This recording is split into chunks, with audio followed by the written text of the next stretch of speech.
تبلیغی جماعت اتنی کامیاب کیوں ہے؟ اتنی کامیاب، حالانکہ ایک پیسہ بھی نہیں ملتا، کھانا چائے نسوار پان گٹکا سب اپنے خرچے پہ. جب آپ ایک سال جنگلوں میں پیدل لگا کے آؤ گے تو کوئی ایئرپورٹ پہ پھول لے کے کھڑا ہوا نہیں ہوتا ہے بھائی. نہ دفتر میں کوئی انکریمنٹ لگ جاتا ہے، نہ گورنمنٹ کی طرف سے کہ ماشاء اللہ چونکہ ان کے کوئی سرٹیفکیٹ بھی نہیں ملتا. آپ بتاؤ میں سال لگا کر آئے ہوں، وہ اگلا کیا ثبوت ہے؟ کہ ثبوت تو کچھ بھی نہیں ہے. مدنی مسجد فون بھی کرو گے شاید وہ بھی کہہ لیں ہم تو جانتے ہیں نہیں اس بندے کو ہے کون.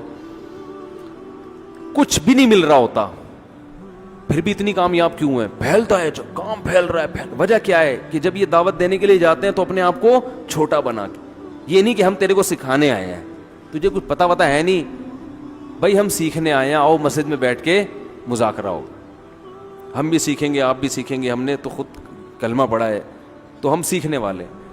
تو یہ جو سیکھتے اور بھائی اور عزت اور کوئی یار کیا کیا باتیں آتی ہیں دماغ میں کھوپڑی میں. ابھی میں ایک واقعہ سنایا نا، جس نے مجھے سنایا تو بس میں آنکھوں سے ضبط نہیں کر پا رہا تھا.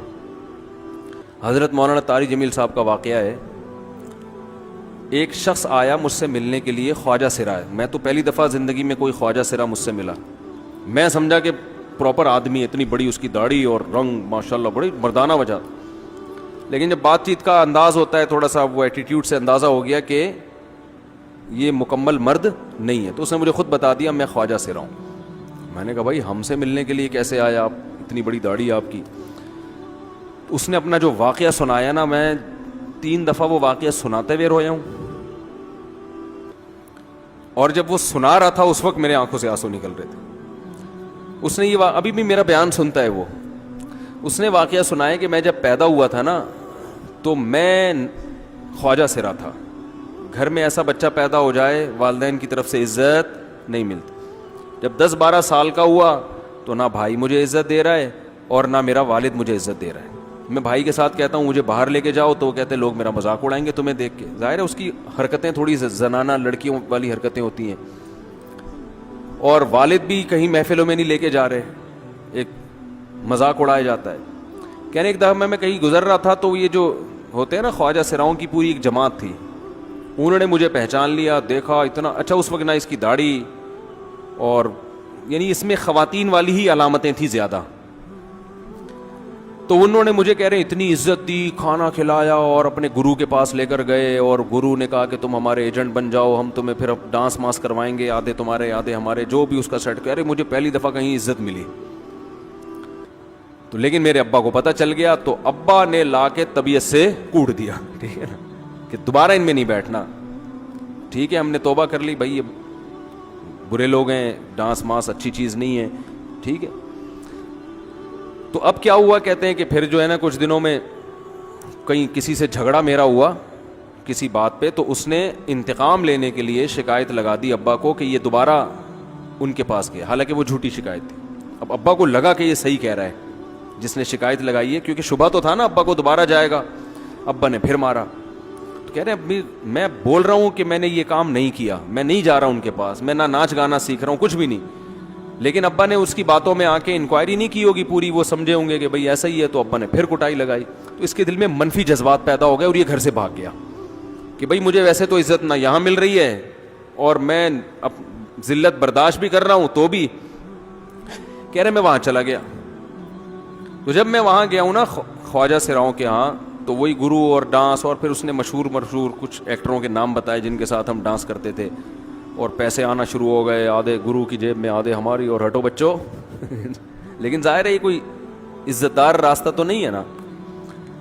کہہ رہے ہیں کہیں سے تبلیغی جماعت میں حضرت مولانا طاری جمیل صاحب آ گئے. انہوں نے اجازت مانگی، ہمارے گرو کو پیغام بھیجا بھائی مجھے ایک دفعہ یہاں آ کے دعوت دینے دو. اس نے اجازت دے دی، آ جاؤ بھائی. بیان کیا، ان کو سمجھایا بھائی یہ زندگی نہیں ہے، اللہ کی سیروزے کے لیے بہرحال ترغیب دی. کہہ رہے ہیں میں تیار ہو گیا، باقی لوگ تیار نہیں ہوئے، میں تیار ہو گیا. کہہ رہے میں نے گرو سے اجازت لی، اس نے کہا جاؤ لگا لو سیروزہ. تو کہتا ہے کہ جب میں حضرت کے گھر پہ گیا ہوں نا تو حضرت پہلے سے دروازہ کھول کے ایسے انہوں نے دونوں بازو پھیلائے ہوئے تھے استقبال کے لیے, پہلے سے کھڑے ہوئے تھے علماء کے ساتھ. کہتے اتنے مشہور آدمی, اتنی بڑی سیلیبریٹی, اور اتنے بڑے بڑے علماء, ان کی پگڑیاں, ان کے اتنا خوبصورت لباس, جو خود عزت دار لوگ ہیں, کہہ رہے ایسے جو ہے نا میرے استقبال کے لیے دونوں بازو پھیلا کر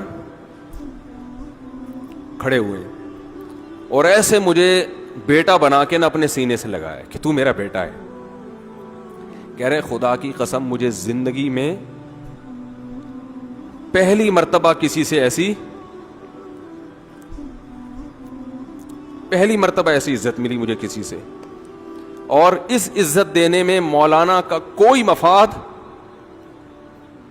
بولو بھائی, کچھ بھی, بلکہ ذلت ہوگی نا. لوگ کہتے ہیں خواجہ سرا کو بیٹا بنایا ہوا ہے, اور اس وقت تو اس میں بیچارے میں کچھ زنانہ سی علامتیں بھی تھیں, تو خواجہ سرا کو کیا دے رہے ہیں, عزت دے رہے ہیں. کیا کسی تاجر پہ محنت کرو تو تھوڑا چندہ دے دے گا مدرسے کو, ایسا ہی ہے نا. اور کسی افسر پہ محنت کرو تو تعلقات کیا ہو جائیں گے, جب وہ دین پر آئے گا تو اس سے کیا فائدہ. اس کو تو باپ ایسے ان لوگوں کو ریجیکٹ کر دیتے ہیں, بھائی اپنانے سے.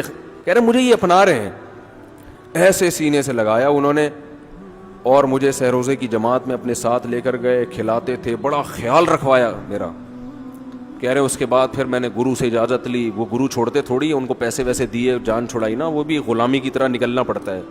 پیسے دیے پتہ نہیں کتنے لاکھ یا کتنے ہزار روپے, وہاں سے پھر نکل کے 4 مہینے اس میں بھی خیال کیا. تو پھر تبلیغ کے بزرگوں سے ملا, پھر انہوں نے پورا مجھے بتایا کہ بھائی تم یہ علاج کرو تاکہ تمہارے اندر یہ زنانہ علامتیں ختم ہو. تو وہ علاج کر رہا تھا ماشاءاللہ, انجیکشن لگے, انجیکشن میں ڈاکٹروں کی بھی مدد کروائی. یہ ایسی این جی او ہے میرے بھائی جس کو کوئی بھی این جی او نہیں کہتا, نہ ان کے کوئی اشتہار آ رہے ہیں. کتنے لاکھوں لوگوں کو اس طرح سے یہ لے کر بھی آئے اور ان کے مسائل بھی حل کیے, مگر نہ کوئی ویڈیو بن رہی ہے, نہ کوئی اشتہار آ رہا ہے. یہ تو اس نے خود مجھے بتا دیا نا, اور اس نے کہا ایسے سینکڑوں لوگوں کے ساتھ ہوا ہے. تو اس کی ماشاءاللہ اب داڑھی نکل گئی. اس نے کہا آہستہ آہستہ میں اللہ سے امید ہے کہ مکمل مرد بن جاؤں گا میں. تو یہ ہے وہ دعوت جس میں آپ کا کوئی مفاد بولو نہیں ہے. تو دعوت کے کام میں جب تک اس درجے کا اخلاص نہیں ہوگا اس وقت تک آپ کی دعوت میں جان پیدا نہیں ہوگی.